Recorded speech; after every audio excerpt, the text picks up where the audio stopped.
I'm David Beckwith. I'm here today to read to you the first chapter of the first book in the Will and Betsy Black adventure series called A Hurricane Conspiracy. Before I get into the book, let me tell you a little bit about how the Will and Betsy Black series began. One day, my wife and I were riding down I-95 in Palm Beach County, and she was driving and I was the passenger, and I looked at her and I says, "Nancy, sweetheart," I said, "how'd you like to do something together?"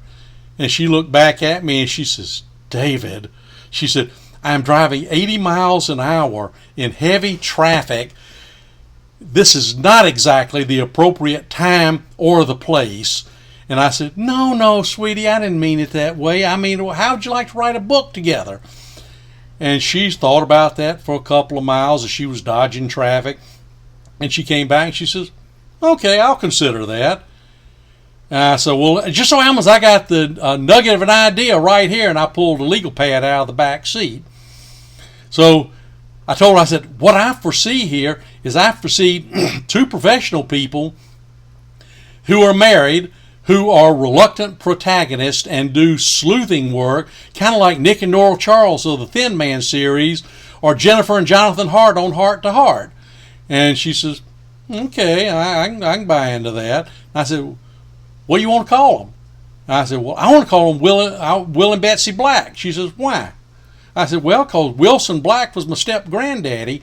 And, when I was growing up, he took me to football games, he took me hunting, he took me fishing. He was probably the greatest granddaddy a person ever could have.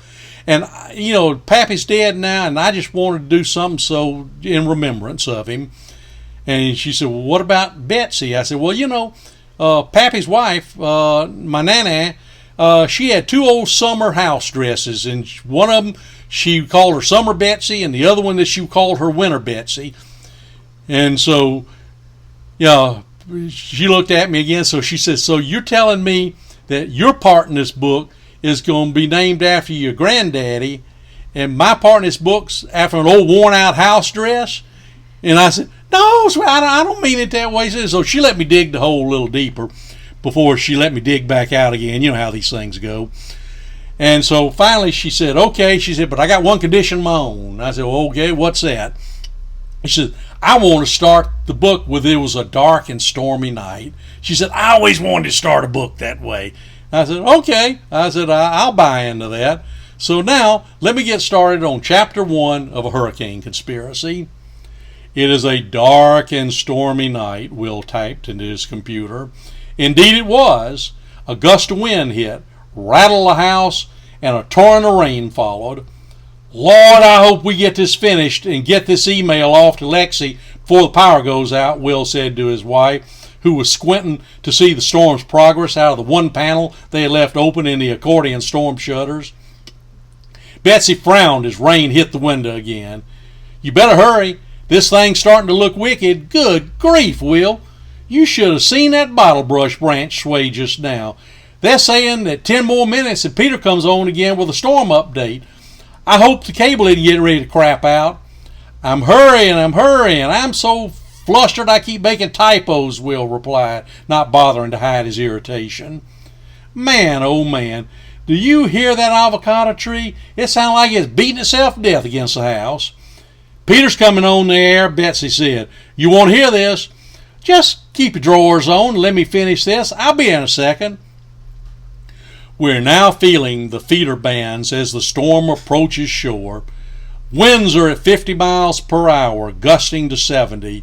Most of you should have completed your evacuation, but if you chose to ride out the storm, stay where you are. It's too late to go anywhere now. Road visibility is extremely limited. All the shelters in the county report they're full. Stay tuned to the National Weather Center for updates. Peter McCosh, the Indian River County Director of Emergency Management, spoke calmly into the television. Peter McCosh was a big man, not athletic looking, just big. He was 6'4" or so, but did not fit the stereotype of a network announcer. In his brown polyester short-sleeved shirt, black wingtips, and vintage necktie, he looked more like a scientist than a slick salesman with an agenda. His authoritative tone was one the public trusted. Peter's trademark was his necktie. People had known for years that when Peter removed it, disaster was imminent. As long as the tie was visible, he expected a non-event. Peter's got his tie off. You know what that means, Betsy continued again. Yeah, I know, Will said. I'm coming. The email to Lexi is out of here. Will, that last wave really slapped the dock. Do you think the Grady White's going to be okay on the davits? If it's not, it's too late now. See what other channels are on, Will said in a worried tone.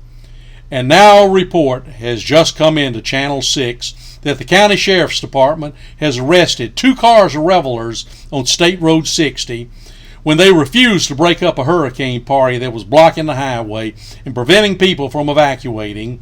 Traffic had backed up for 5 miles. Idiots! Can you imagine such stupidity, Will said. Flip over the Weather Channel.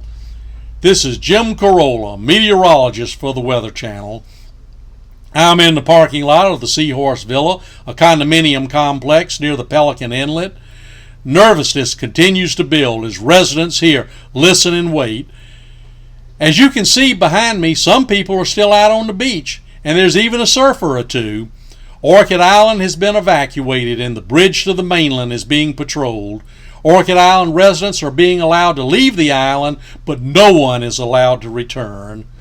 Well, Will, I guess we still got time to bail, Betsy said.